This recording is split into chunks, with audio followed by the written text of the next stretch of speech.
Poin yang saya mau sampaikan adalah gini.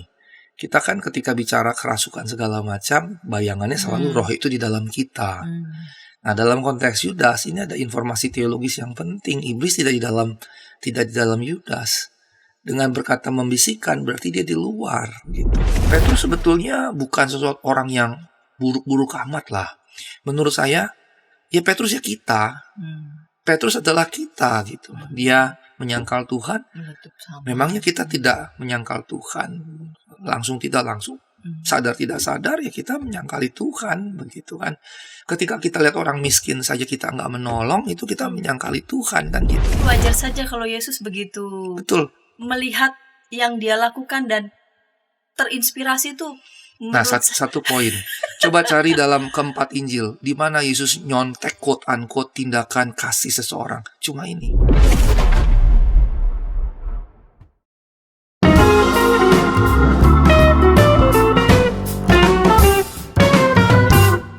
Sahabat EKB TV, para pecinta ngulik Alkitab, kita jumpa kembali dalam program ini, program ngulik Alkitab. Saya sebagai pemandu percakapan Pendeta Santiani Manurung.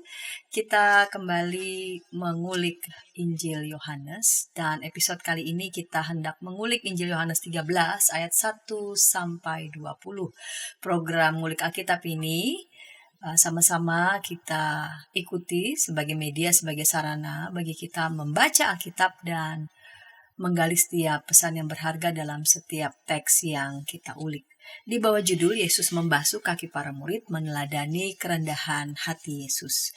Dan yang akan mengulik Injil Yohanes 13 ayat 1 sampai 20 di bawah judul Yesus membasuh kaki para murid, meneladani kerendahan hati Yesus. Telah hadir di studio Bapak Pendeta Asigor Sitanggang PhD. Salam jumpa kembali Bapak Pendeta Asigor. Salam jumpa kembali Bu Pendeta Santi. Bapak Pendeta Asigor akan mengulik ini Injil Yohanes 13 ayat 1 sampai 20. Sebuah perikop kisah yang banyak sekali kita dengar, kita ketahui bersama. Tapi pasti ada beberapa angle yang menarik yang dapat menolong kita untuk melihat teks yang sering kita baca ataupun sering kita dengar dalam khotbah-khotbah dan membuat kita makin terpukau dengan apa yang dilakukan Yesus di Injil Yohanes 13 ayat 1 sampai 20 ini.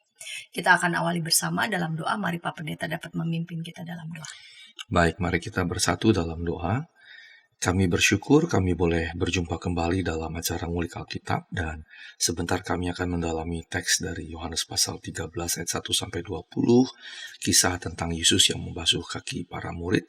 Tolonglah baik kami yang di studio maupun para penyaksi, para pendengar melalui media online nanti, kami boleh diberkati oleh Tuhan dalam mengenal mengapa Tuhan yang adalah Allah yang jadi manusia justru rela membasuh kaki para murid yang selayaknya adalah justru pelayan-pelayan bagi Tuhan Yesus Kristus. Oleh Roh Kudus-Mu, mampukanlah kami mengerti. Demi nama Yesus kami berdoa dan mengucap syukur. Amin. Amin. Saya akan membacanya, Injil Yohanes 13 ayat 1 sampai 20. Sementara itu, sebelum hari raya Paskah mulai, Yesus telah tahu bahwa saatnya sudah tiba untuk beralih dari dunia ini kepada Bapa. Ia mengasihi orang-orang miliknya yang di dunia ini dan ia mengasihi mereka sampai pada kesudahannya. Ketika mereka sedang makan bersama, iblis telah membisikkan rencana dalam hati Yudas, anak Simon Iskariot, untuk menyerahkan dia. Yesus tahu bahwa Bapa telah menyerahkan segala sesuatu kepadanya dan bahwa ia datang dari Allah dan kembali kepada Allah. Lalu bangunlah Yesus dan menanggalkan jubahnya.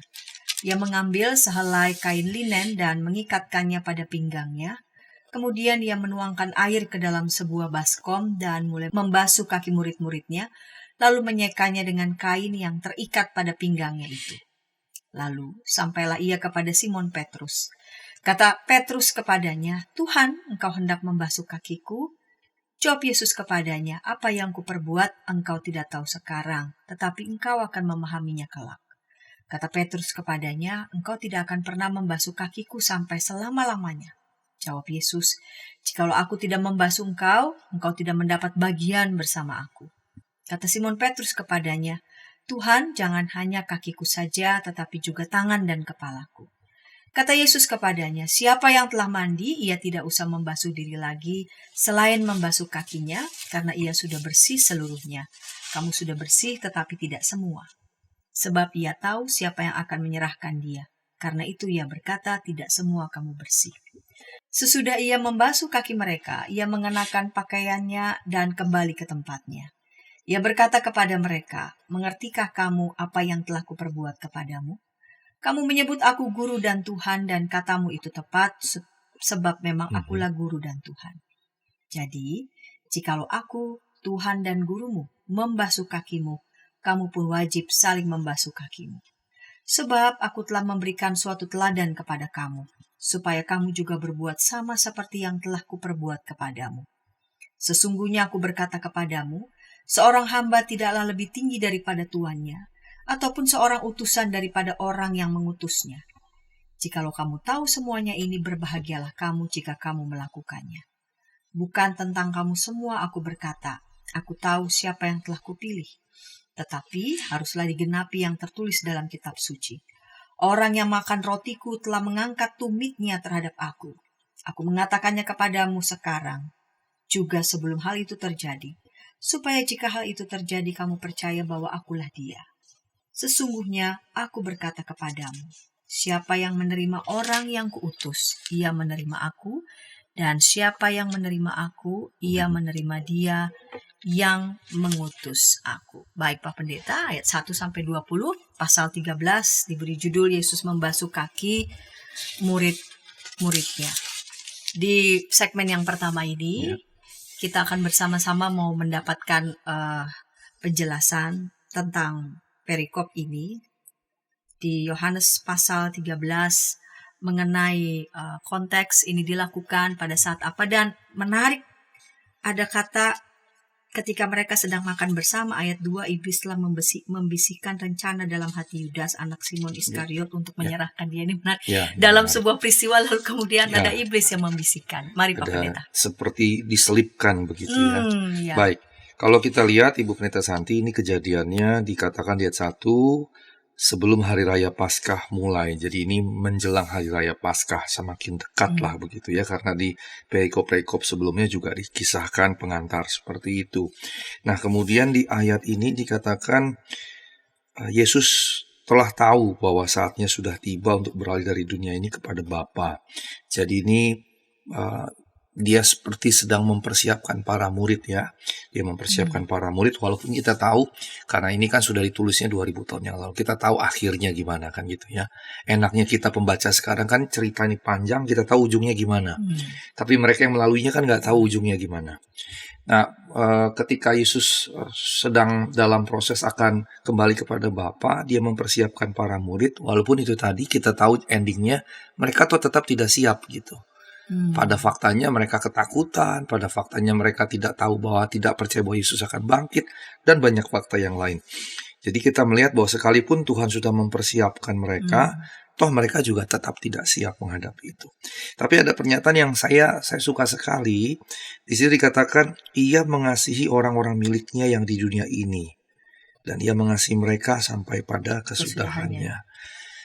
Kalau kita ingat, kita maju ke depan di pasal 17, dia berkata kepada domba-domba yang dipercayakan kepada Bapa kepadanya, tapi juga kepada domba-domba lain yang nanti akan dipercayakan. Saya memahami kemudiannya domba-domba lain ini adalah kita, gitu ya, orang-orang percaya kemudiannya. Makanya pernyataan di sini mengasihi orang-orang miliknya di dunia ini, saya meyakini bukan hanya para rasul, skop kecilnya ya para rasul, para murid begitu. Tapi ini juga bicara kita. Mengapa? Karena dikatakan ia mengasihi mereka sampai pada kesudahannya. Dan kesudahan yang dimaksud bukan bicara sengsara Yesus, Passio Christi. Bukan itu kesudahannya. Justru itu semacam sebuah pengantar untuk masuk dalam kesudahan ini yang panjangnya luar biasa. Nah kemudian ketika dikatakan Yesus mengasihi para murid di dalam teks Yunani ini, teks Yohanes 13 ini, ayat 1, Yunaninya eis telos. Jadi into the end. Telos itu bisa dipahami kesudahan, akhir, atau Inggrisnya completion. Jadi penyempurnaan segala sesuatu gitu. Jadi karenanya bisa dipahami akhir itu bukan sebuah kehancuran, tapi sebuah penyempurnaan gitu. Karena telos itu bisa berarti begitu. Nah, kemudian dikatakan eis telos, ke dalam kesudahan, ke dalam akhir. Dan ini mengingatkan saya atau mengingatkan kita lebih tepatnya pada Matius 28 ayat 18 sampai 20.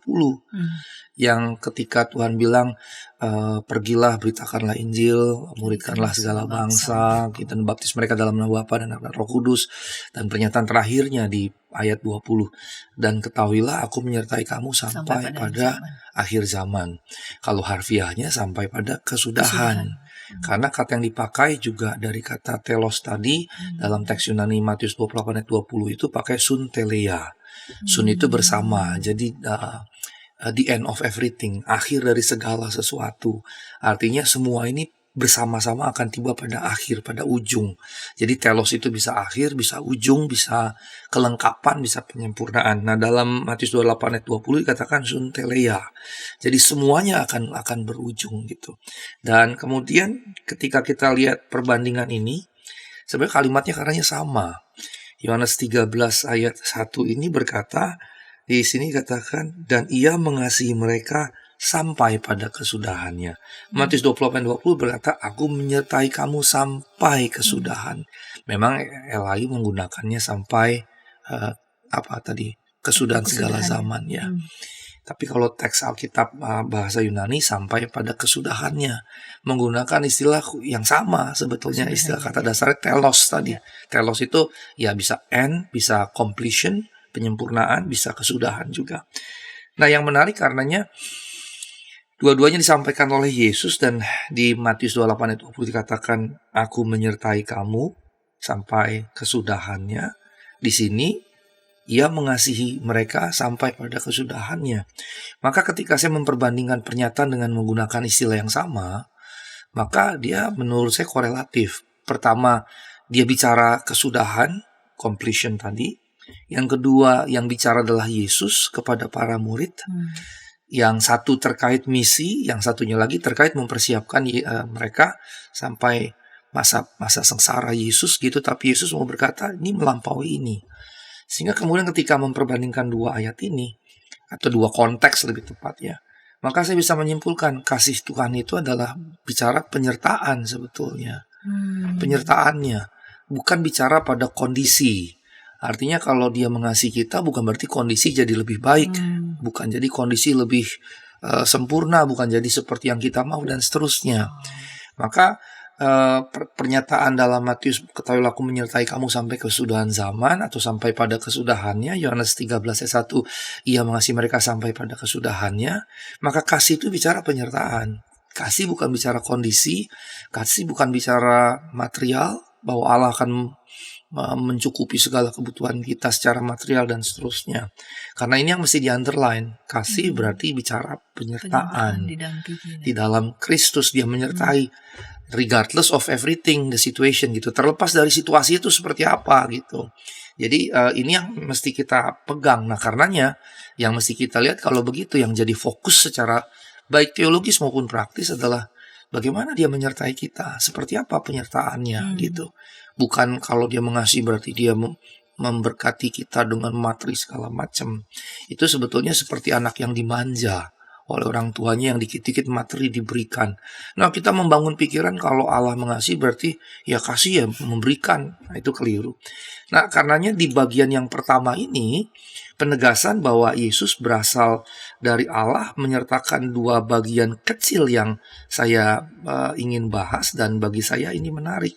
Nah, yang pertama tadi sudah saya jelaskan mengenai kasih adalah penyertaan, tapi yang kedua dikatakan di situ iblis membisikkan rencana dalam hati Yudas. Kalau saya menggunakan istilah saya sendiri itu niat jahat begitu ya. Dan ini menarik. Mengapa? Ya, kita tahu Yudas Iskariot pengikut Yesus, murid Yesus, salah satu rasul, bahkan bisa dikatakan ring satu karena dia bendahara. Dan ini sebetulnya menyiratkan satu hal penting. Iblis tidak di dalam Yudas. Ya, saya sebagai dosen yang mengampu mata kuliah okultisme eksorsisme, kadang-kadang saya diminta, dan cukup banyak loh dari GKI, tolong dong saya diganggu roh begini. Dan ketika saya layani ada yang memang murni gangguan roh, ada yang sebetulnya psikologis, dan mayoritas sebetulnya psikologis. Nah, poin yang saya mau sampaikan adalah gini. Kita kan ketika bicara kerasukan segala macam, bayangannya selalu roh itu di dalam kita. Nah, dalam konteks Yudas ini ada informasi teologis yang penting. Iblis tidak di dalam Yudas. Dengan berkata membisikkan berarti dia di luar gitu. Dan karenanya iblis tidak perlu untuk masuk dalam diri seseorang. Ini menurut saya menarik, fakta yang seringkali diabaikan. Dia nggak perlu berada di dalam kita kok. Dan memang dia tidak di dalam kita. Tapi dia cukup dari luar membisikkan yang jahat. Dan ternyata bisa menggerakkan Yudas dan tentunya kita gitu. Nah, karenanya iblis tidak perlu berada di dalam. Dia cukup membisikkan, manusia bisa menuruti. Dan ini kita juga lihat kan, kejadian yang diceritakan, kejadian pasal 3 manusia jatuh dalam dosa, Adam dan Hawa. Kan iblis tidak di dalam Hawa, tidak di dalam Adam. Dia cukup menggoda dari luar, begitu, menggoda dari luar. Nah, Kain membunuh Habel juga begitu ya seperti itu. dari pintu kan. Betul. Nah, ini yang mesti diperhatikan ketika kita menyalahkan iblis dengan segala. Ya, kita seringkali mempersonifikasikan iblis, ya oke, dia pribadi. Tapi kita seringkali meninggikan iblis, seakan-akan iblis itu sama dengan Allah. Maha hadir lah, maha kuasa lah, menakutkan segala macam. Padahal di sini sebetulnya yang memainkan peranan yang lebih penting bukan iblis, Yudas. Orang iblis cuma bisikin kok, langsung dia ngerjain semuanya kan gitu. Dengan Adam dan Hawa cuma ngajak dialog, langsung Adam dan Hawa yang kerjain semua kan gitu. Nah, ini yang mesti kita perhatikan betul-betul.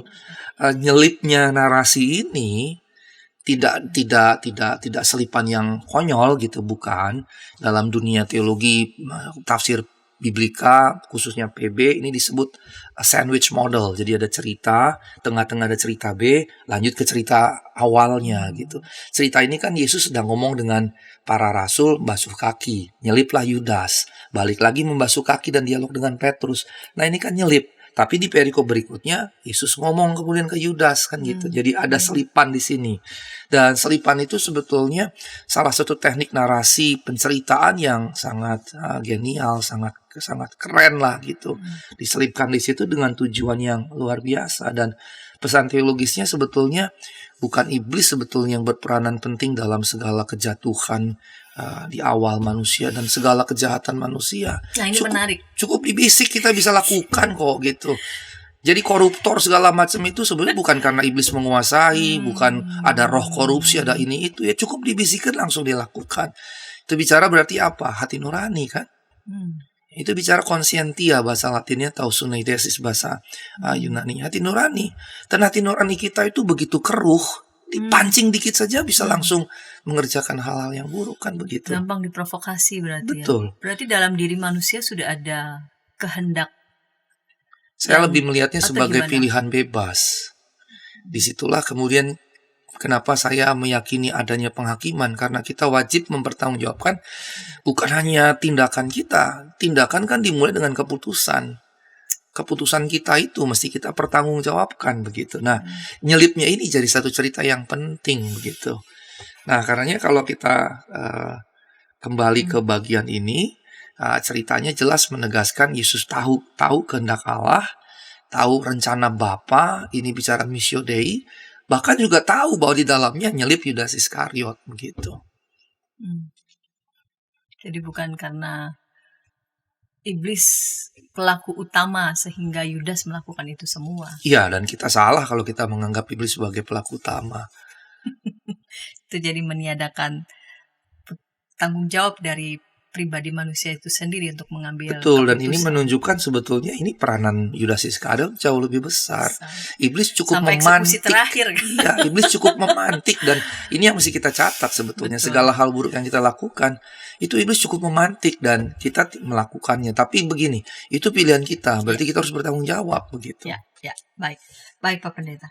Kita lihat di ayat selanjutnya. Yesus tahu bahwa Bapa telah menyerahkan segala sesuatu kepadanya dan bahwa ia datang dari Allah dan kembali kepada Allah. Ini mau mengatakan apa di ayat 3 ini, Pak Pendeta? Ya, baik. Terima kasih Bu Pendeta Santi. Dikatakan di situ, Yesus tahu bahwa Bapa telah, pertama di ayat 1, Yesus tahu dia akan kembali dari dunia ini kepada Bapa. Itu bicara dunia sekarang begitu ya. Kemudian di ayat 3 mengulangi lagi nih, ada pengulangan. Yesus tahu. Jadi ini bisa dikatakan semacam foreknowledge ya, kemahatauan atau mengetahui sesuatu yang melampaui indera begitu. Kalau yang di ayat 1 bahwa dia akan kembali kepada Bapa, meninggalkan ini berarti kematiannya dan kenaikannya. Kalau ayat 3 ini bicara otoritas, bahwa Yesus menyerahkan segala, Bapa menyerahkan segala sesuatu, Yesus memperoleh dari Bapa begitu. Nah, pengetahuan ini sebetulnya di ayat yang ketiga dikatakan ia datang dari Allah, kembali kepada Allah menjadi poin yang penting. Kata kembali, nah, itu ternyata kata bukan kembalinya, tapi datang dari Allah. Ini teks Yunani exelte, dari ex dan elton. Dari elton itu dari kata kerja dasar erchomai. Nah, elton itulah muncul nama Elton John gitu ya. Jadi namanya Kristiani sekali, jadi datang. Nah, exelte itu keluar sebetulnya. Nah, dia berasal dari Bapa. Ketika di Alkitab dikatakan dia datang dari Allah, exelte itu keluar dari Allah, keluar dari dan akan kembali. Maka ini sebetulnya bicara apa? Bicara ya ini trinitarian gitu. Ini trinitarian menunjukkan pada satu sisi keilahian Yesus, pada sisi yang lain menunjukkan kesatuannya dengan Bapa begitu. Dan sebetulnya di sana sini walaupun tidak secara gamblang, di sana sini Yesus selalu sebetulnya menunjukkan kesatuannya dengan Bapa. Di bagian yang lain dia dengan terang-terangan berkata aku dan Bapa adalah satu, misalnya begitu. Nah, kalau di sini dia berkata Bapa menyerahkan segala sesuatu kepadanya. Nah, ini yang mesti saya harus underline sedikit. Ketika dikatakan Bapa telah menyerahkan segala sesuatu, kita seringkali secara gramatik terpaku pada telah menyerahkan. Kemudian berargumentasi dengan gramatika itu bahwa berarti ada momen di mana Bapa belum menyerahkannya kepada Yesus. Nah, ini sebetulnya yang membuat kita bisa kepleset akhirnya memahami bahwa Bapa lebih besar, anak lebih kecil, bahkan tiba pada gagasan tertentu anak itu ya manusia yang mengalami deifikasi. Dan dalam dunia teologi itu hal yang sudah banyak dipercakapkan, udah lama lah gitu bahkan. Tapi di sini sebetulnya tidak boleh dipahami sebagai sebuah sekuensial gitu. Sebelumnya belum diserahkan, kemudian ada momen diserahkan. Itu yang pertama gitu. Jadi tidak ada kata gramatik yang bisa menjelaskan bahwa dari kekal memang itu berada dalam kekuasaan sang anak juga selain kepada kekuasaan sang Bapa. Nah, karenanya kemudian digunakan. Tapi di sisi yang lain, yang kedua, teks ini juga mau menyertakan kemanusiaan Yesus sebetulnya.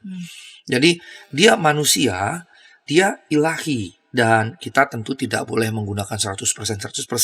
Karena secara matematis 100 itu 1, 100% 100% 1. Jadi 2. Kan ini jadi justru kacau. Kita bisa hanya berkata sepenuhnya manusia, sepenuhnya Allah. Nah, kalau sepenuhnya Allah, jelas dari kekal dia Allah. Tapi sepenuhnya manusia kan baru sejak dilahirkan oleh Bunda Maria. Maka ketika dikatakan telah menyerahkan, ini bisa juga dipahami dalam pengertian kemanusiaannya. Nah, itu catatan yang mesti diperhatikan. Nah, dialog ini, diskursus ini menunjukkan bahwa dia memang sepenuhnya manusia, tapi nggak berhenti di situ. Dia bukan manusia belaka. Dia juga adalah satu dengan Allah, adalah Allah. Tapi kemudian di sisi yang lain ada semacam dialektika antara kedua hakikatnya. Hakikat sebagai manusia, hakikat sebagai ilahi. Kalau sebagai ilahi ya dari kekal memang demikian. Tapi sebagai manusia, nah ini jadi telah menyerahkan itu tidak boleh dicampur aduk secara kacau. Dia bisa dipahami dari segi kemanusiaannya. Baik Pak Pendeta, kita akan beranjak ke ayat selanjutnya dan itu kita akan ulik di segmen kedua tentang lalu bangunlah Yesus dan menanggalkan jubahnya, ia mengambil sehelai kain linen dan mengikatkannya pada pinggangnya. Sepintas ketika kita mendengar ayat ini, membaca ayat ini, tindakan yang agak mirip yang dilakukan oleh Maria di pasal sebelumnya. Nah, kira-kira adakah kemiripan, adakah kesamaan dari dua tindakan ini? Kita akan sama-sama ulik segmen kedua, namun sebelumnya kita dengarkan pesan-pesan berikut ini.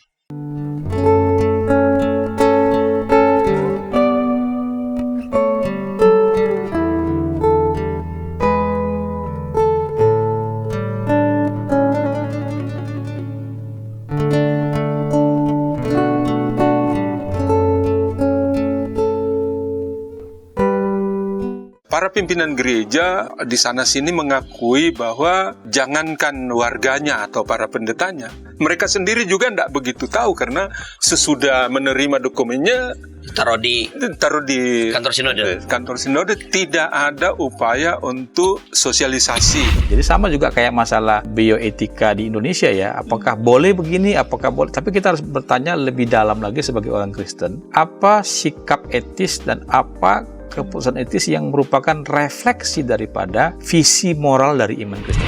Hadirkan Tuhan sebagai sahabat, bukan hanya sebagai majikan yang di atas atau hakim.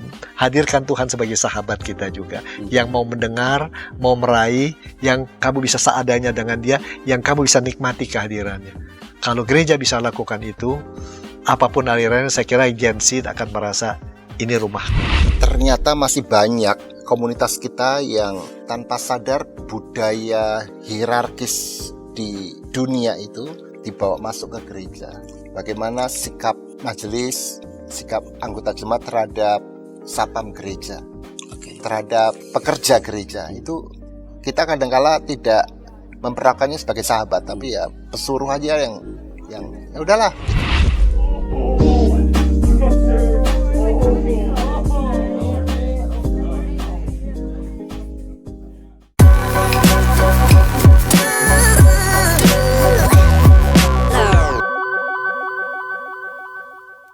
Sahabat EKB TV, sahabat Ngulik Alkitab, senang bersama dengan kami dalam program ini, program Ngulik Alkitab. Kita sedang mengulik Injil Yohanes pasal 13 ayat 1-20 dengan judul Yesus membasuh kaki para murid, meneladani kerendahan hati Yesus, dengan narasumber Bapak Pendeta Asigor THD. Mari Pak Pendeta, kita lanjut di segmen yang kedua ini. Lalu bangunlah Yesus dan menanggalkan jubahnya, ia mengambil selai kain linen dan mengikatkannya pada pinggangnya. Ini apa yang mau dilakukan oleh Yesus? Kita ingat di pasal sebelumnya, Maria melakukan tindakan yang mirip. Apakah ada kemiripan di antara dua person ini melakukan tindakan membasuh? Baik, sebelum kita bahas ke situ, rekan-rekan sekalian, kita perlu tahu bahwa Injil Yohanes adalah Injil yang tidak ditulis secara kronologis. Artinya bukan secara urutan waktu kejadian. Kalau itu Matius, Markus, Lukas, karenanya disebut Injil sinoptik, di mana dari sun dan oftalmos berarti melihat bersama. Kebersamaannya di mana? Ditulisnya secara kronologi, urutan cerita. Karenanya kita akan lihat ada urutan-urutan cerita yang memuncak pada Pasio Kristi itu. Tapi di sini Injil Yohanes, seperti ketika kita mengulik pasal 12, nampak pasal 11 dengan pasal 12 ini saling mencerita. 12 bicara pembasuhan Maria, tapi bercerita Maria ini siapa? Saudara Lazarus yang dibangkitkan. Tapi waktu bercerita pasal 11 tentang kebangkitan Lazarus, Lazarus siapa? Saudaranya Maria. Nah, ini indikator yang secara tekstual nampak tersurat bahwa memang bukan ditulis secara kronologis. Nah, karenanya kalau bukan ditulis secara kronologis, lalu gimana? Maka Injil Yohanes ditulis dalam kepentingan teologis. Ada theological interest di dalamnya, ada kepentingan teologis di dalamnya. Maka ketika ditulis 11, 12 ini dalam kaitan Lazarus dan Maria yang kakak beradik, maka kemudian 12-nya Maria membasuh kaki, maka pasal 13 ditaruh. Mengapa? Karena 13 memiliki cerita, narasi, tindakan yang serupa dengan pasal 12. Nah, yang menjadi menarik berarti dia disusun karena ada kedekatan kisah begitu. Nah, menjadi persoalan adalah apakah Yesus duluan atau Maria duluan begitu. Tetapi ketika Yohanes menyusunnya seperti itu, jelas Maria menjadi pengantara. Jadi kayak prolog kalau dalam sebuah buku. Prolog bagi apa? Bagi pembasuhan kaki yang Yesus lakukan. Maria tentunya sangat penting, secara teologis juga penting, tetapi kejadian di Yohanes 13 ini sebetulnya puncaknya gitu. Jadi dia memuncak tak begitu. Kenapa? Karena kalau kita lihat pasal 13 bagian perikop berikutnya pindah ke Yudas. Baru pasal 4 mulailah pengajaran Tuhan yang cukup panjang sampai itu pasal 18 baru selesai ya. Jadi dia memuncaki dengan kejadian itu, tapi kemudian kita akan lihat sampai pasal 18 Yesus ditangkap. Artinya Ini cerita memuncak, Yesus membasuh kaki, kemudian pengajaran dia panjang, sekitar 14, 15, 16, 17, baru 18 Yesus ditangkap. Dan biasanya pengajaran ini dalam studi Biblika PB dipahami, kalau di Matius, Markus, Lukas kan kita nggak tahu. Setelah Yesus makan bersama perjamuan malam terakhir, terus ke Taman Getsemani, kok nggak ada apa-apa? Nah, rupanya Yohanes fill the gap gitu. Yohanes mengisi kekosongan itu, dan dari Yohanes kita tahu ternyata setelah makan bersama Yesus ngajar panjang banget gitu. Panjang banget. Karena apa? Setelahnya 18 jadi tangkap. Nah, ini berarti pasal 13 ditaruh dengan sengaja sebagai puncak. Dari segala kegiatan pelayanan Yesus, tok puncaknya ini setelahnya dia pengajaran langsung ditangkap. Nah, jadi nggak ada lagi nih puncaknya. Dan ternyata puncaknya jadi begitu penting karena di puncaknya ini Yesus membasuh kaki para murid. Tadi Pendeta Santi sudah membaca ayat yang ke-4 dan ke-5. Kemudian menjadi penting karena kita melihat bahwa berarti satu pasal sebelumnya, Yohanes pasal 12 dengan menaruhnya setelah pasal 12 pembasuhan kaki oleh Yesus, maka apa yang Maria lakukan kemudian dilakukan oleh Yesus. Walaupun tidak ditulis secara kronologis, tetapi ini jadi pendahulu ini. Sehingga secara logis kita bisa pahami sesuai dengan urutan narasi tadi bahwa ini semacam diberikan prolog ini. Dengan kata lain, Yohanes dengan terbuka, dengan fair menunjukkan Maria lebih dulu melakukannya, baru Yesus. Berarti Yesus melakukan apa yang Maria sebelumnya sudah lebih dulu lakukan. Maka kita bisa berkata, Yesus meniru apa yang Maria lakukan. Makanya waktu merespons tindakan Maria, Tuhan kan bilang, ini akan diingat dimanapun Injil diberitakan. Maka saya mulai memahami, ini udah lama kami gali juga di kampus-kampus kami. Ketika saya memahami ini, saya mengerti bahwa perkataan Yesus itu sebetulnya juga merujuk pada tindakan dia membasuh kaki. Kalau zaman sekarang kita bilang copycat gitu ya, kita bilang plagiarisme gitu ya. Tapi dalam konteks Yesus kan itu nggak ada, tidak ada, belum ada budaya itu, asing lah barang itu pada zaman Yesus. Tapi justru kalau yang saya lihat, Yesus justru tersentuh dengan apa yang Maria lakukan terhadap dirinya, sehingga bisa dikatakan Maria pun sebetulnya sedang melakukan tindakan profetis, prophetic act, yang bicara bahwa nanti Yesus akan mati dan kemudian dibaluri minyak-minyak rempah-rempah, dibalsam dan seterusnya begitu. Jadi nubuat tindakan Maria adalah tindakan nubuat prophetic act terhadap sengsara bahkan kematian Yesus, tapi juga ternyata semacam clue bahwa Yesus nanti akan melakukan juga. Nah, Yesus yang mengamati itu, kalau saya dari sisi manusianya, saya melihat bahwa ini menginspirasi Yesus gitu. Ini menginspirasi Yesus, dan kita harus tahu bahwa ketika kita melihat Yesus, kita harus lihat bahwa ada sisi ilahi, ada sisi manusiawi. Nah, saya melihat di sini sisi manusiawinya, dia terinspirasi dengan Maria. Dan itu luar biasa menurut saya, dan ini menunjukkan juga bahwa di mana-mana Yesus sangat menghargai perempuan. Dan ini salah satunya teladan yang Maria lakukan, yang bahkan dicemooh oleh Yudas kan. Dan makanya di 13 diceritakan Yudas konyol dan buruknya seperti apa. Di sini bilang, itu kan bisa dikasih buat makan orang miskin. Sampai Tuhan bilang, orang miskin selalu ada, tapi aku tidak selalu ada bersamamu. Yang berarti Yudas tidak betul-betul punya pemahaman yang tepat mengenai presensia Kristi, kehadiran Kristus. Tapi Maria ngerti gitu.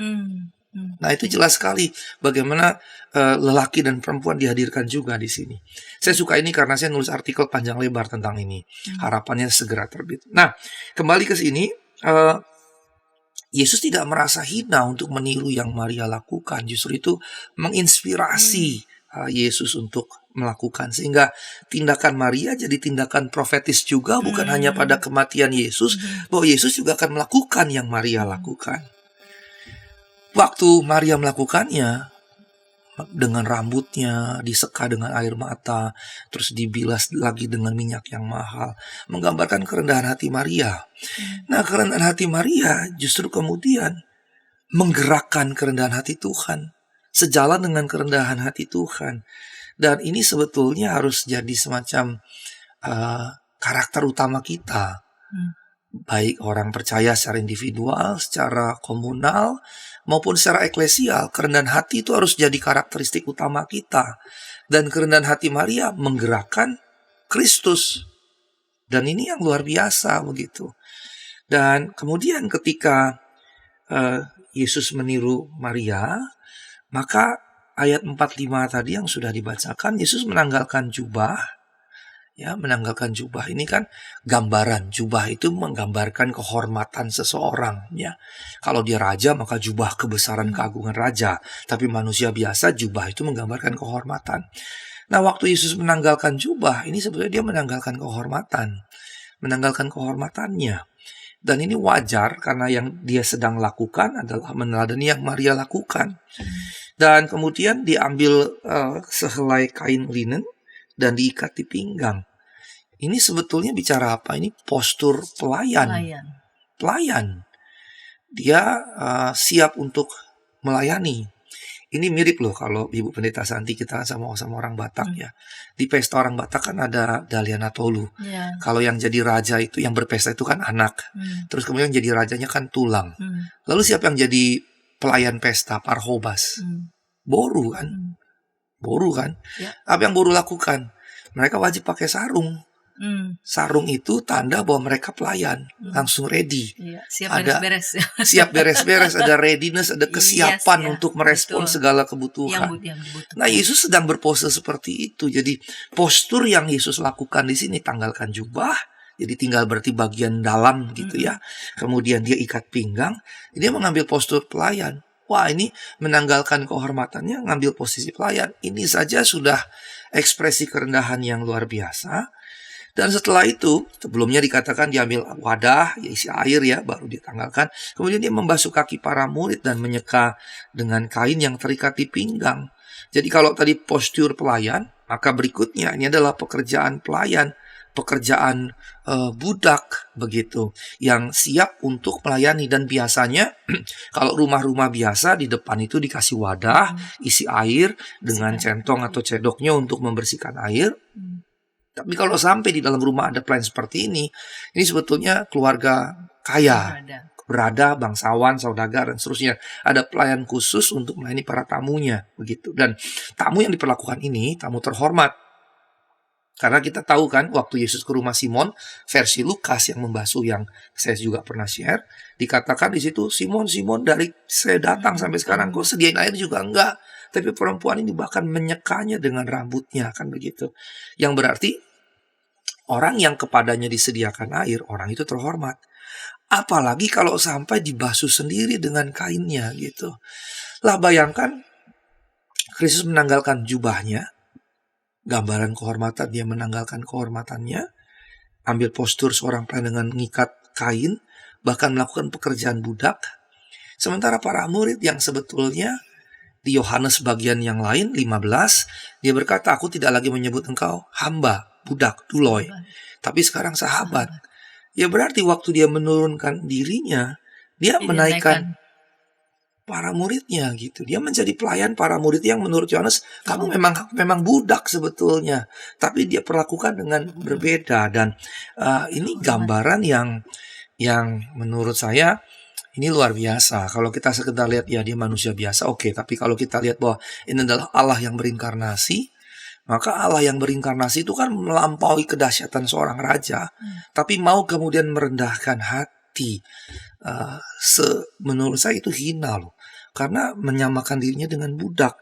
Maka ketika itu terjadi, kita melihat bagaimana reaksi Petrus kan. Petrus ini digambarkan meledak-ledak dan inisiator, pemimpin, leader. Waktu Tuhan tiba di kaki Petrus bilang tidak boleh dikatakan begitu, jangan. Tuhan, kau hendak membasuh kakiku. Terus Tuhan bilang, kau nggak tahu yang kau perbuat. Enggak, kau tidak akan pernah membasuh kaki. Dan sebenarnya Tuhan justru menunjukkan memang Petrus nggak ngerti gitu. Ayat sebelumnya Tuhan berkata, engkau tidak tahu apa yang aku perbuat, tapi nanti engkau tahu. Terus Petrus bilang, kau tidak akan pernah. Dan Petrus seperti secara tidak sadar mengamini apa yang Yesus bilang. Kamu nggak tahu apa yang aku perbuat. Dan betul, enggak. Kalau dia tahu pasti dia izinkan Tuhan melakukannya gitu. Nah berarti Petrus punya pemahamannya sendiri. Pemahamannya apa? Sebetulnya nggak negatif. engkau adalah guru dan Guru, Tuhanku, ya. masa engkau membasuh kakiku. Ini mirip dengan Yohanes Pembaptis. Ya. Di pasal-pasal awal Ya. kan dia berkata, harusnya aku yang kau baptis, bukan aku membaptis engkau, kan begitu. Nah, ini sebetulnya gambaran pemahaman yang nggak salah juga. Yohanes Pembaptis menunjukkan kerendahan hatinya, Petrus juga menunjukkan kerendahan hatinya, bahwa nggak benar, aku ini murid, bahkan hambamu, harus aku yang membasuh kakimu. Tapi di sisi yang lain, teks ini menunjukkan Petrus tidak mengerti apa yang sedang Tuhan kerjakan. Dan sebetulnya Tuhan sedang menabrak berbagai macam batas tembok yang dibungkus pada waktu itu.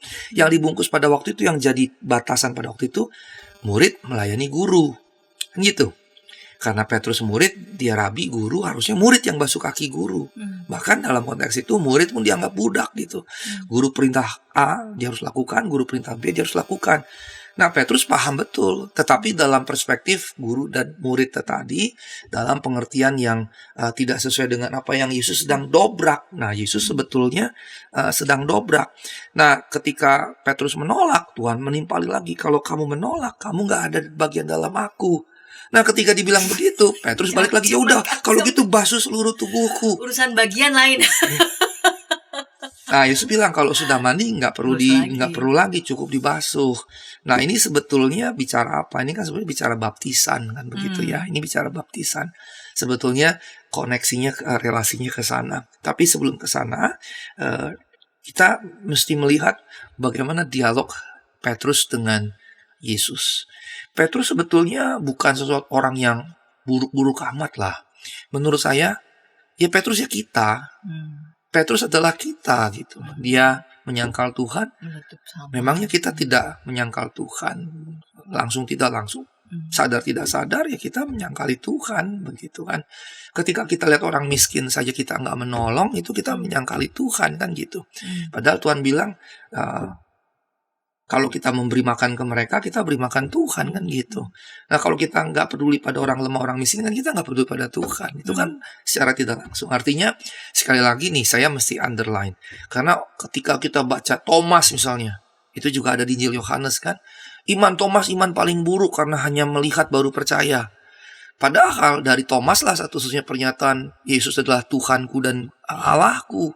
Justru iman Thomas itu iman yang justru kuat. Mengapa?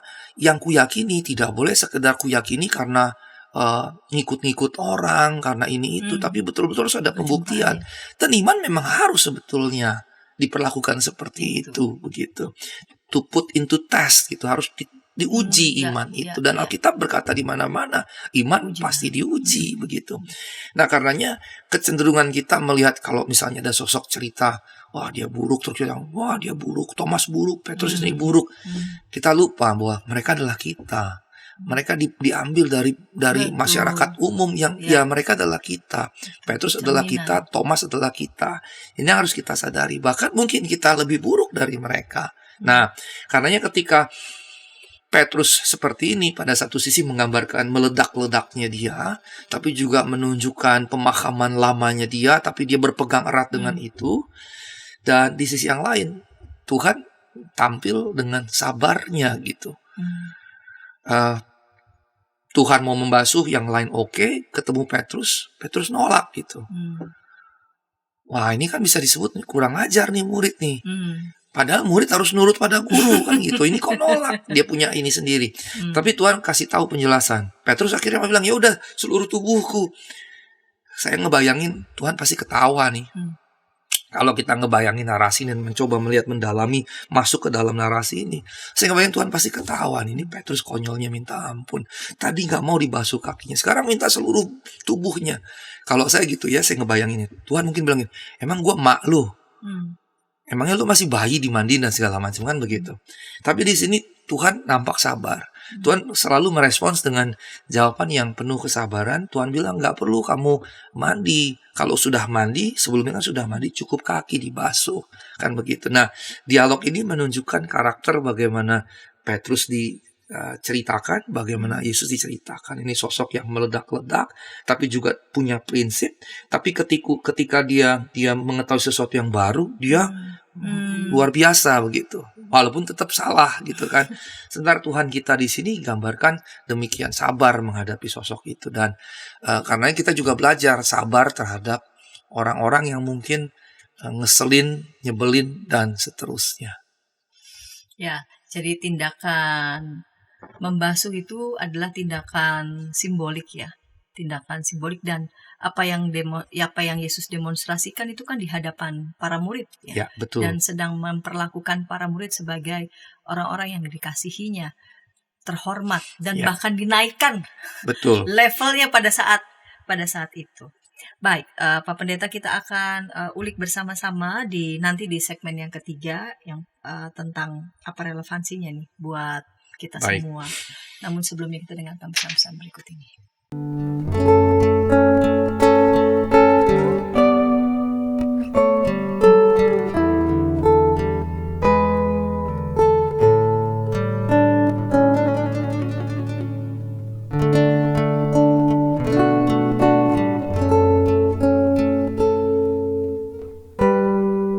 Para pimpinan gereja di sana-sini mengakui bahwa jangankan warganya atau para pendetanya, mereka sendiri juga tidak begitu tahu karena sesudah menerima dokumennya taruh di kantor sinode tidak ada upaya untuk sosialisasi. Jadi sama juga kayak masalah bioetika di Indonesia ya, apakah boleh begini, apakah boleh, tapi kita harus bertanya lebih dalam lagi sebagai orang Kristen, apa sikap etis dan apa keputusan etis yang merupakan refleksi daripada visi moral dari iman Kristen.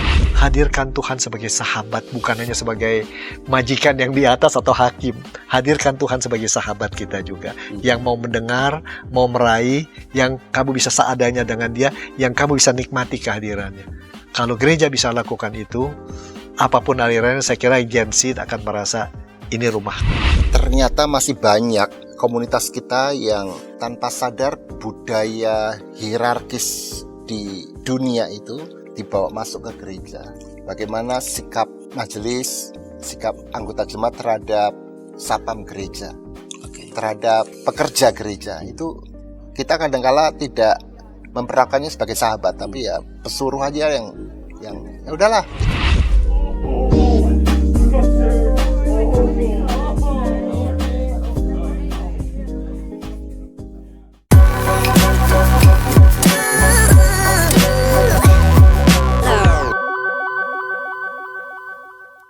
Sahabat YKB TV, pecinta ngulik Alkitab, senang masih bersama dengan kami. Kita sedang mengulik Injil Yohanes pasal 13 ayat 1-20 dengan judul Yesus membasuh kaki para murid, meneladani kerendahan hati Yesus. Kita memasuki segmen yang ketiga. Baik, Bapak Pendeta Sigor, apa relevansinya ini untuk kehidupan kita bersama-sama tentang yang Yesus lakukan, Yesus membasuh kaki murid-muridnya?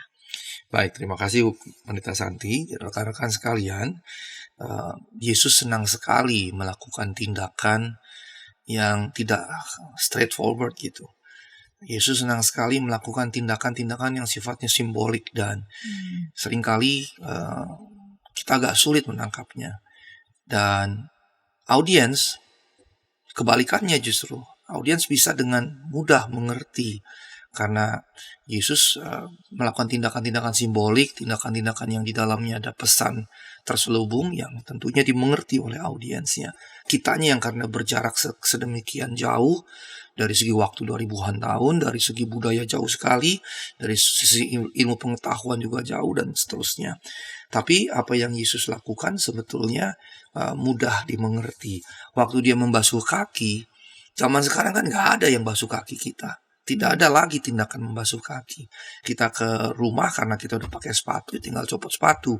Atau kalaupun kita masih mesti membasuh, ya di depan ada keran, di dalam ada kamar mandi, kita basuh sendiri gitu. Tapi pada waktu itu tindakan membasuh adalah hal yang lumrah. Walaupun kelumrahannya kemudian juga digoncang. Yang lumrah tadi seperti tadi saya sudah jelaskan, pelayan kepada tamu terhormat, pelayan kepada majikan. Maka waktu Yesus melakukannya secara reversal, terbalik, maka dia sedang pada satu sisi bukan hanya menyampaikan pesan, tapi juga mengguncang mengguncang kebiasaan custom tadi. Nah, karenanya waktu Yesus melakukannya, tadi saya sudah jelaskan, menanggalkan jubah, ngambil kain lenan, postur seorang pelayan atau hamba atau budak, kemudian sudah ngambil wadah sebelumnya isi air, membasuh kaki pelan-pelan, maka itu tindakan para budak. Di sisi yang lain yang dilayani itu tamu terhormat. Nah, karenanya kita bisa memahami bahwa tindakan ini jelas simbolik, dan karenanya saya mau membagikan dua makna yang ingin saya sampaikan. Yang pertama, ini simbolisme terkait dengan apa? Mandi yang Tuhan maksudkan adalah pertobatan menjadi orang percaya, terlepas dari berbagai macam perbedaan tradisi begitu ya. Mandi yang dimaksudkan adalah sebetulnya merujuk atau melambangkan baptisan, yang berarti menjadi bagian dari keluarga Kristus gitu ya, keluarga Kristus. Karena di banyak tempat ketika keluarga di rumah digunakan, itu oikos itu juga bisa berarti keluarga. Ketika Yesus misalnya berada di rumah di Kapernaum, bukan hanya Kapernaumnya yang jadi rumah, tapi orang-orang yang Tuhan jumpai juga jadi keluarga bagi Tuhan. Kira-kira begitu. Nah, karenanya saya singgung menjadi bagian dari keluarga ini merujuk bahwa waktu Tuhan bilang kamu sudah mandi, Tuhan mau bilang kamu udah jadi bagian dari aku. Kamu sudah jadi bagian dari keluarga Kristus. Nggak perlu lagi mandi lagi dan seterusnya. Nah, karenanya ini bicara pertobatan yang dilambangkan dengan baptisan. Maka Tuhan bilang nggak perlu lagi cukup basuh kaki. Dan ini bicara tentang apa? Tentang firman Allah yang kemudian rutin kita dengar dalam pemberitaan di gereja, dalam pembacaan kitab suci dan seterusnya, maka itu bicara pembasuhan. Jadi Tuhan di sini sebetulnya cenderung liturgis dan tradisional, ada aspek ini gitu ya. Karenanya kita mesti menolak baptisan yang berulang-ulang, kira-kira seperti itu gitu ya. Ada teman saya bercerita di gereja tertentu, tiap kali dia buat dosa dia minta dibaptis lagi, tiap kali dia buat dosa dia minta dibaptis, sampai dia 6-7 kali dibaptis panjang hidup yang tidak terlalu panjang sejak dia menjadi percaya. Kan itu konyol gitu. Soalnya Tuhan mau bilang juga ke situ, walaupun indirect gitu ya.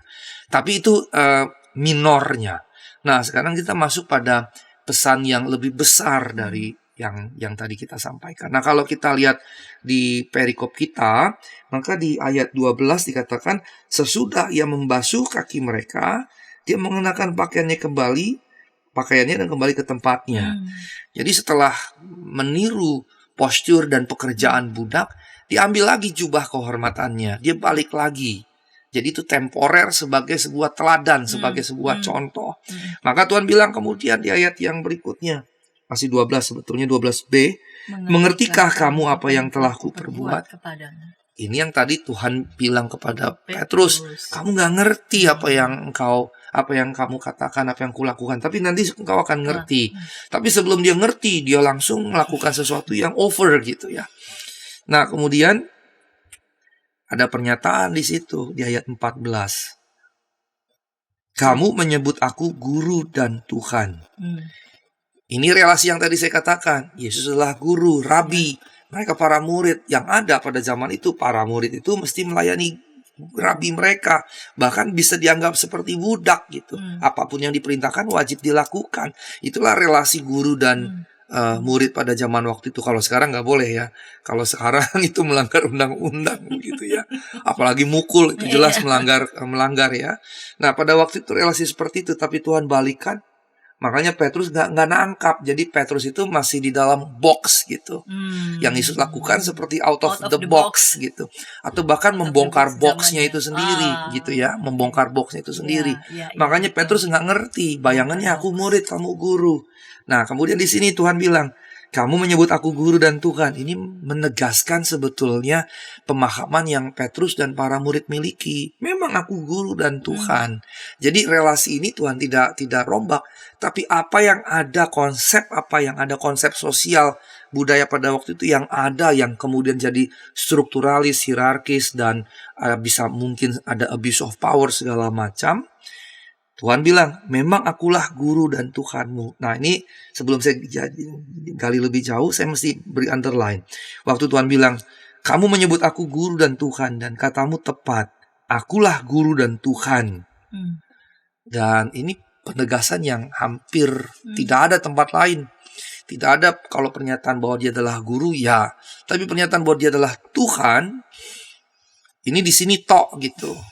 Menyamakannya dengan Yahweh itu nanti Yohanes 8 ayat 58 yang waktu dia berkata, sebelum Abraham ada, aku ada. Ya, Prin Abraham ego eimi bahasanya. Prin Abraham before Abraham ego eimi. Nah, ego eimi itu sebetulnya terjemahan Yunani di Septuaginta terhadap pernyataan aku adalah aku.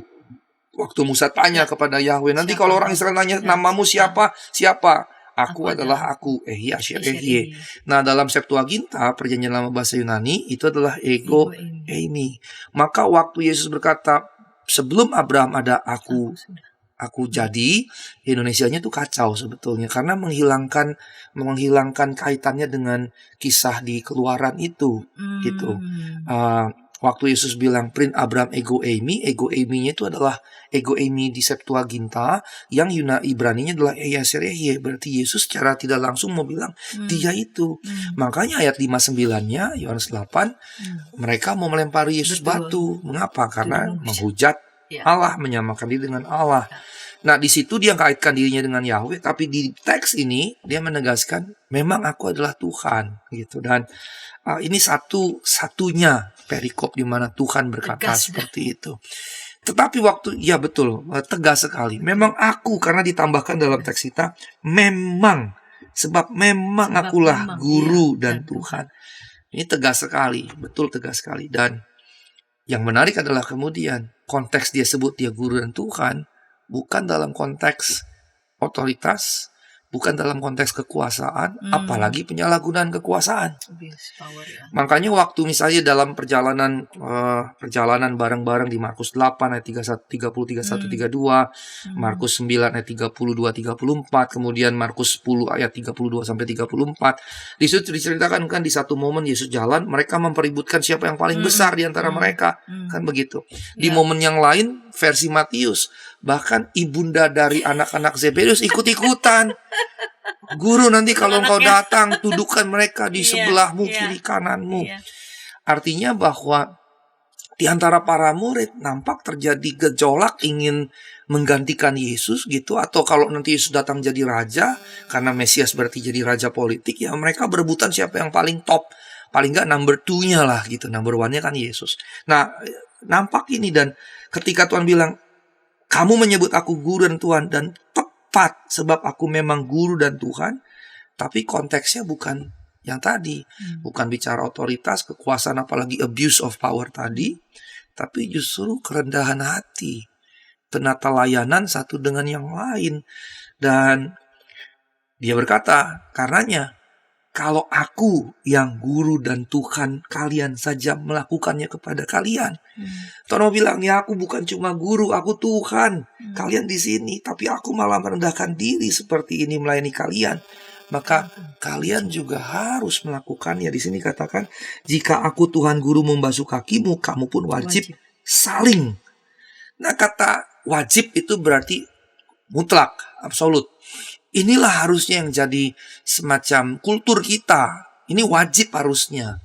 Wajibnya apa? Bukan membasuh saja, tapi saling. Dikatakan wajib saling membasuh kaki. Ini 3 kata yang bobotnya besar sekali. Yang pertama wajib, ini kemutlakan, no other choice, nggak ada pilihan lain, wajib gitu kan. Kita wajib melakukan ini. Apa yang kita lakukan? Pertama, membasuh kaki. Ini kan pekerjaan yang hina, yang buruk, yang rendah gitu. Maka ini kita lakukan, tapi yang terakhir saling.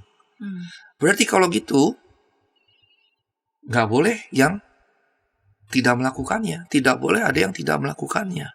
Dan ketika saling, ini menarik. Berarti kita semua wajib saling merendahkan diri satu dengan yang lain.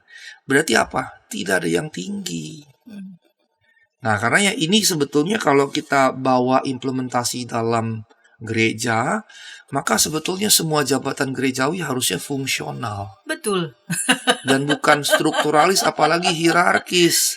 Seakan-akan kalau dia jadi pimpinan gereja, entah lokal, klasis, atau ketua umum, pada satu sisi nggak bisa diganti, pada sisi yang lain jadi seperti Tuhan. seperti Tuhan. Padahal jabatan melekat pada fungsi. Betul, karenanya saya selalu mengkritik istilah wakil Kristus yang disematkan kepada para pendeta. Oke lah, kalau memang dipahaminya Vikar Kristi, tapi Vikar Kristi harus Kristi yang seperti ini. Aduh. Ya, saya pendeta, saya wakil Kristus, Vikar Kristus, betul, tapi Kristus yang seperti ini. Jangan sampai justru Vikar Kristi digunakan, Kristus kepala gereja, Tuan atas gereja, jadi saya wakil Tuan, wakil bos atas gereja. Nah, itu salah. Kalau Vikar Kristinya dipahami seperti ini, bagaimana dia yang adalah rabi, guru, dan Tuhan, merendahkan dirinya, kehormatan ditanggalkan, jubah kehormatannya dia melayani, membasuh, maka kalau kita memahami Vikar Kristus seperti itu, ya nggak keliru. Tapi tetap dalam pemahaman bahwa itu harus dipahami sebagai fungsional, bukan strukturalis dan hierarkis yang tidak boleh digeser, digantikan, yang kemudian harus disanjung, dihormati, di segala macam, sampai cium-cium tangan segala macam gitu. Ini agak keluar sedikit. Di kampus kami nih kalau semester 1 baru datang nih mahasiswa, itu langsung datang, selamat pagi Pak Sigo, tercium tangan gitu. Saya kalau udah mulai tangan saya dipegang mau dicium gitu, saya tarik tangan saya. Saya bilang, enggak, apaan sih cium-cium tangan? Saya bilang, kita sama, kita setara, jangan cium-cium tangan gitu. Nah, itu salah satu contoh sebetulnya. Nah, ini yang harus kita hidupi dalam kehidupan kita. Karenanya, Yesus sedang bicara apa? Jika aku adalah guru dan Tuhan melakukan itu, maka Tuhan bilang di sini, kamu wajib saling membasuh kakimu. Ayat 15-nya, aku memberikan suatu teladan supaya kamu berbuat sama seperti yang telah ku perbuat kepadamu. Dikatakan seorang hamba tidak lebih tinggi daripada Tuhan. Tuhannya siapa? Yesus kan. Kita hamba. Lah kalau Tuhan kita begitu, apalagi kita. Kira-kira begitu maksudnya. Dan Yesus ngomong tegas di sini. Mengapa? Saya bisa ngebayangin sebetulnya Tuhan lagi sebel. Karena di Yohanes tidak dicerita, tapi di Markus sampai 3 kali. 3 kalinya konyolnya ini nubuat sengsara Kristus. Di Markus 8 ayat 30-31 dia bilang dia akan ditangkap, diserahkan kepada anak manusia dan mati. Padahal ketika dia bangkit. Di pasal 9 ayat 31-33 juga begitu. Di Markus pasal 10 ayat 32-34 juga begitu. Ini isinya 3 nubuat sengsara Yesus. Tapi ketika Yesus selesai bernubuat sengsara, 3-tiganya malah berebut kedudukan. Yang menunjukkan kalau sampai 3 kali memang karakteristik dari para murid. Dan di sini nampaknya Tuhan seperti quote-unquote dalam bahasa saya ya. Tuhan sebel gitu. Dan Tuhan tunjukin gimana seharusnya. Jadi karenanya ini jadi semacam prophetic teaching atau prophetic act gitu. Tindakan profetis atau pengajaran profetis dia tampilkan lewat peragaan seperti itu. Dan karenanya ini jelas bicara saling merendahkan diri. Dan kata wajib itu harus jadi kewajiban kita sebetulnya sebagai para pengikut Kristus. Dan karenanya ini bicara kewajiban saling merendahkan diri satu dengan yang lain, saling melayani satu dengan yang lain. Dan segala background yang selama ini jadi pegangan dalam kultur sekuler, kultur umum, kultur modern, nggak boleh masuk dalam gereja. Misalnya kita suka memandang latar belakang orang. Itu udah pasti. Kalau dia kaya, kita perlakukan berbeda. Kalau dia miskin, kita perlakukan berbeda. Atau ras. Sesama orang Batak, kita bisa lebih dekat. Sesama yang satu suku, kita bisa lebih dekat. Dan sesama yang lain, kita bisa curiga. Ada beberapa orang yang kalau saya ngobrol, saya suka dengar, oh kalau suku ini buruk, suku ini jelek, suku ini, dan seterusnya. Kemudian juga warna kulit, kecurigaan tertentu, kecurigaan terhadap nama, terhadap kalau namanya berbau ini langsung curiga, atau kecurigaan terhadap tampilan fisik, kalau tampilan fisiknya begini, kalau mukanya serem, kulitnya hitam gitu kan, wah ini pencuri segala macam dan seterusnya. Dan makanya juga saya kemarin kalau dengar ada kasus tuh beberapa waktu yang lalu, debt collector lah ya, mencegat mobil, tapi kemudian pemilik mobil yang mau diambil karena lupa bayar apa, ribut dan dipukul, dan kemudian debt collectornya pergi dan kemudian dia cari lagi mata elang tuh yang disebut mata elang, dia cari rumahnya, dihancurin rumahnya, dia bawa teman-teman serombongan. Dan kalau kita perhatikan debt collector maupun juga yang mata elang itu rata-rata siapa? Kalau bukan orang Batak, orang Indonesia Timur. Dan itu kan juga sebetulnya kita ngebangun kultur buruk itu. Kita mengkonstruksi cara berpikir yang buruk sekali terhadap ras etnis tertentu gitu. Nah, ini sebetulnya yang dilawan Tuhan, termasuk juga status sosial, pendidikan, dan lain-lain. Nah, karenanya saling merendahkan diri berarti juga harus menyingkirkan semua latar belakang yang memberikan kecurigaan. Kita ini paling jago loh dalam tafsir kecurigaan atau hermeneutic of suspicion. Gampang curiga kita. Ini kita jago sekali di sini. Ini harus kita buang begitu. Ini harus kita buang. Tapi untuk hal-hal yang tertentu dalam ilmu tafsir sebetulnya ada juga hermeneutic of suspicion. Tapi dalam konteks ini itu nggak boleh gitu. Karena dia kulit hitam, karena dia gondrong, karena dia rambutnya apa gitu, kita kemudian curiga, dan itu jahat sebetulnya. Mengapa? Karena Tuhan sudah peragakan, kita harus saling merendahkan, saling melayani satu dengan yang lain tanpa memandang latar belakang itu. Karena sebagai penutup Ibu Pendeta Santi, kenapa kemudiannya Tuhan menggunakan ini? Karena Tuhan melihat Maria, kerendahan hati yang begitu tulus, bahkan sekalipun dihinakan oleh Yudas Iskariot, di versi yang lain dihinakan oleh Simon, tapi toh dia tetap melakukannya dengan hati yang penuh kasih kepada Kristus, dan itu menyentuh Kristus, membuat Kristus kemudian meniru apa yang Maria lakukan untuk memberi contoh kepada para rasul, para murid. Begini loh kalian harus lakukan, saling merendahkan diri, saling melayani satu dengan yang lain tanpa latar belakang apapun, dan wajib. Saya mau berikan tekanan, wajib untuk dilakukan. Demikian Ibu Pendeta Santi. Wajib untuk dilakukan, wajib saling membasuh kaki. Hal yang lain yang menarik adalah yang tadi Bapak Pendeta begitu katakan, ketika Maria melakukan tindakan membasuh kaki Yesus pun dinyinyir begitu ya. Dia nggak terganggu sama sekali. Ini kan ada beberapa yang ketika melakukan yang dianggap baik begitu, ketika dia diganggu lalu kemudian berubah fokusnya, sibuk dia sama penilaian. Kalau Maria ini enggak, karena dia tahu Betul sekali.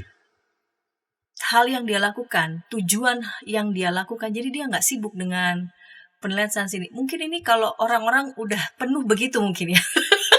Yang menarik adalah kalau kita kan gini, kalau kita udah berbuat baik, kemudian ada orang yang curiga, kita bisa berhenti loh berbuat baik.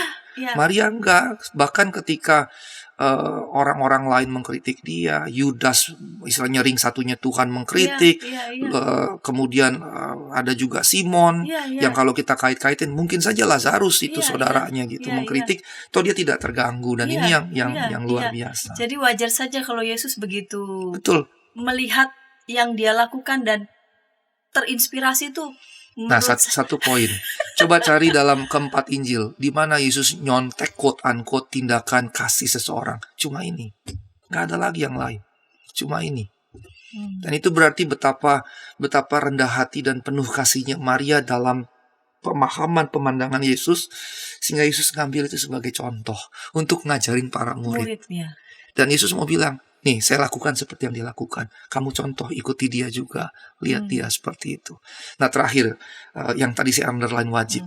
Kita kan selalu menganggap kekristenan agama anugerah, bukan agama hukum. Tapi kata wajib itu sebenarnya bahasa legal. Bahasa hukum.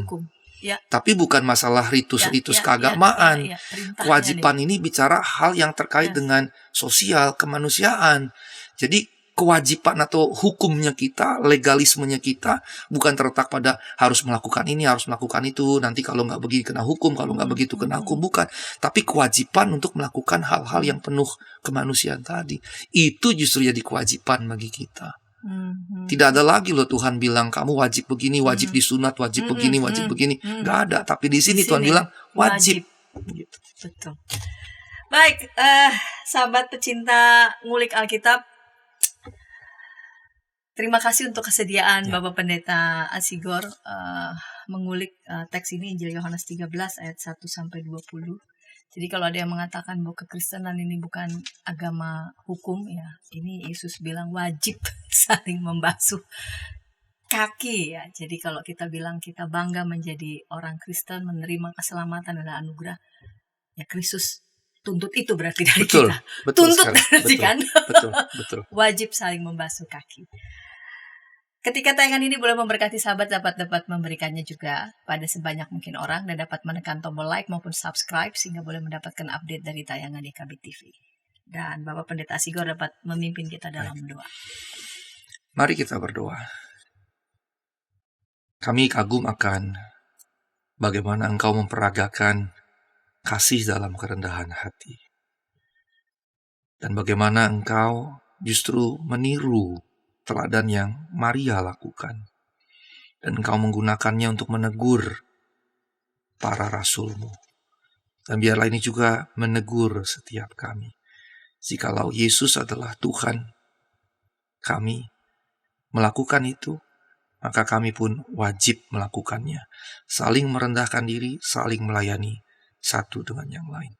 Ya Roh Allah, Pencipta langit dan bumi, mampukanlah kami untuk dapat melakukannya sungguh-sungguh dalam ziarah kehidupan kami. Terpujilah nama-Mu. Kami berdoa dan mengucap syukur. Amin. Amin.